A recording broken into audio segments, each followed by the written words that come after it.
BTS বাংলাদেশে concert করতে আসবে এটা জানার পর বাংলাদেশি আর্মিরা একদম নিম্নমানের টিকিটটার দাম 18,000 টাকা। আমি কেমনে এগুলা জোগাড় করব? আমি কি গয়না বিক্রি করে যাবো, নাকি বাসা থেকে টাকা চুরি করে যাবো, নাকি আমার একটা কিডনি বিক্রি করে দেবো? আচ্ছা, একটা কিডনি বেচলে আমি কত টাকা পাবো? আমার কি যোগ্য টাকাটা দিব, নাকি আমার ঠকাইবো, নাকি আমি রক্ত বিক্রি করে যাবো? শরীরে তত রক্তও নাই যে এত টাকার রক্ত বিক্রি করবো। নাকি আমার ফোনটাই বেচে দেবো? না, ফোন বেচলে আবার লাইভ দেখবো কেমন? আমার লাইভে আইতে দেবো না? মানুষ একটু ভিক্ষাও তো দেয়, আমার দেখলে তো করবে এত জোয়ান বেটি ভিক্ষা কেন করে? আর আমি যদি আমার ভিক্ষা করার কারণটা কই, তাহলে তোমার আর আগে ভিক্ষা দিব না। নাকি আমি কাউকে কমো আমার কিডন্যাপ করে বাসায় টাকা চাইতে 50-50 শেয়ারে? আশা করি কোরিয়াতে যাই নাকি বিটিএস দেখবো। বাংলাদেশ আইতাছে এটাই আমি দেখতে পারতেছি না। আমার এই কষ্ট আমি কই রাখবো? টাকা যদি জোগাড় করতে না পারি, তাহলে যদি আমি কনসার্টের বাইরে দাঁড়াই থাকি, তাহলে কি আমি ওখানে দেখতে পারবো?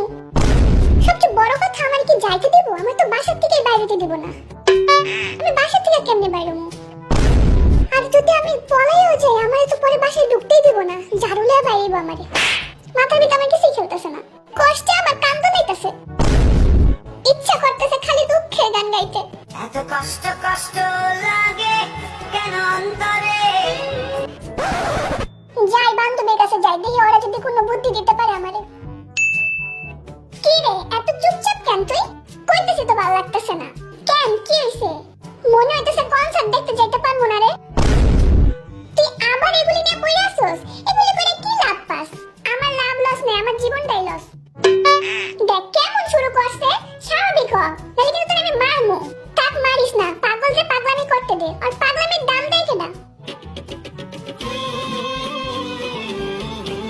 এত বড় অপমান! কি রে, তুই হাসিস কেন? তোর যে দাম দিতেছে না, এটাই দেখতেছি আর হাসতেছি। আর আমার মান সম্মান, তোরা যাই কস, আমি কনসার্ট দেখতে যাবই যাবো। আমি সারা দিন বইরা আমি প্ল্যান করতেছি কেমনে কি করা যায়, বুঝছস? আচ্ছা, ভালো হইছে, দেখা যাবে।